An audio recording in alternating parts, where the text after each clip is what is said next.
ओम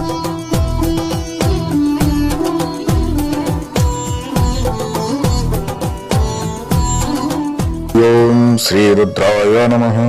भगवते शांब सदाशिवाय नमो नमः। हर हर महादेव। मैं आचार्य रुद्रेश्वर आप सभी को अभिवादन करता हूं। विगत चल रहे श्री शिव महापुराण के अंतर्गत 7वें अध्याय का वाचन, श्रोताओं द्वारा पालन किए जाने वाले नियम।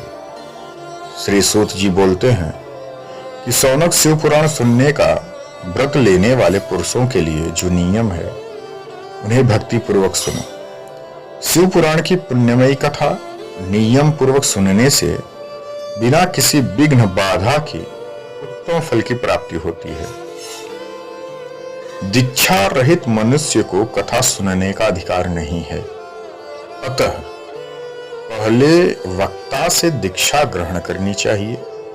नियम पूर्वक कथा सुनने वाले मनुष्य को ब्रह्मचर्य का अच्छी तरह से पालन करना चाहिए और उसे भूमि पर सोना चाहिए, पत्तल में खाना चाहिए तथा कथा समाप्त होने पर ही अन्न ग्रहण करना चाहिए।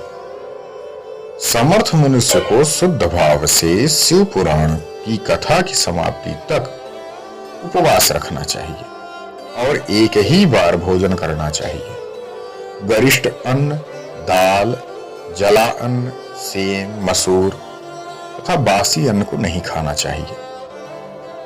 जिसने कथा का व्रत ले रखा हो उसे प्याज, लहसुन, हींग, गाजर, मादक वस्तु तथा आमिष कही जाने वाली वस्तुएं उनका त्याग कर देना चाहिए, उनका भक्षण नहीं करना चाहिए। ऐसा मनुष्य प्रतिदिन सत्य, शौच, दया, मौन, सरलता, विनय तथा हार्दिक उदारता आदि सगुणों से संपन्न हो तथा साधु संतों की निंदा का त्याग करके नियम पूर्वक कथा सुने।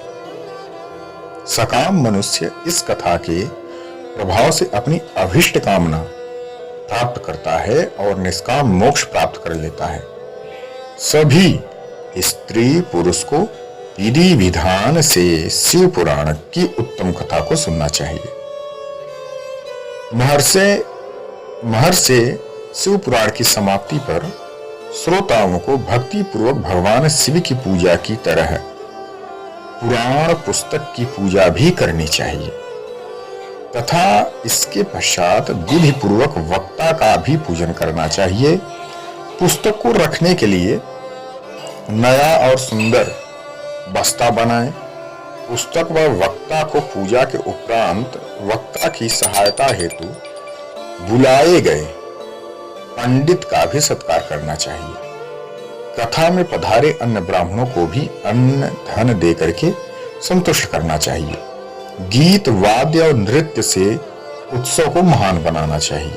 विरक्त मनुष्यों को कथा समाप्ति पर गीता का पाठ कराना चाहिए तथा गृहस्थ को श्रवण कर्म की शांति हेतु होम करना चाहिए। तो होम रुद्र संहिता के श्लोकों को लेकर के गायत्री मंत्र के द्वारा करना चाहिए। यदि हवन करने में समर्थ हो तो हवन भी करना चाहिए। असमर्थता होने पर भक्ति पूर्वक शिव के सहस्त्र नाम का पाठ करना चाहिए। कथा श्रवण संबंधी व्रत की पूर्णता के लिए शहद से बनी खीर का भोजन 11 ब्राह्मणों को करा करके उन्हें दक्षिणा दें। समृद्ध मनुष्य 3 तोले सोने का एक सुंदर सिंहासन बनाए और उस पर लिखी अथवा लिखाई हुई शिव पुराण की पोथी विधि पूर्वक स्थापित करे तथा पूजा करके दक्षिणा चढ़ाए। फिर आचार्य का वस्त्र, आभूषण एवं गंध से पूजन करके दक्षिणा सहित वह पुस्तक उन्हें भेंट कर दे।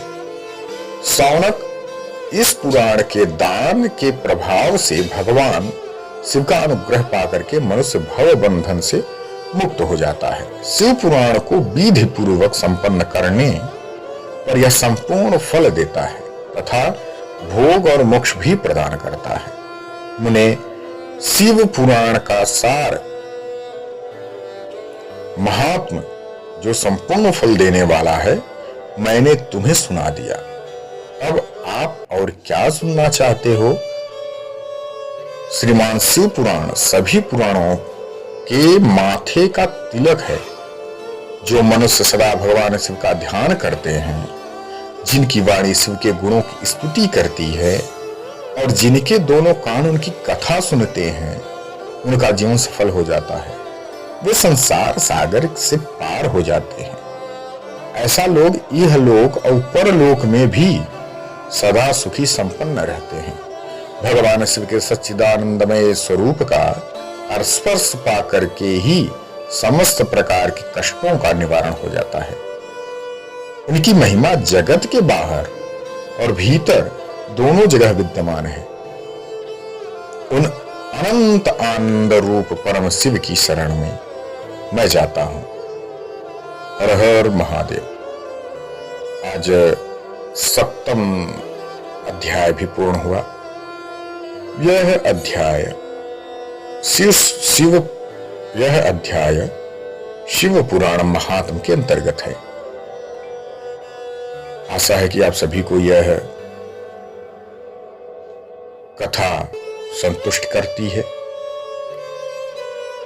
इसी के साथ आज बस इतना ही। हर हर महादेव।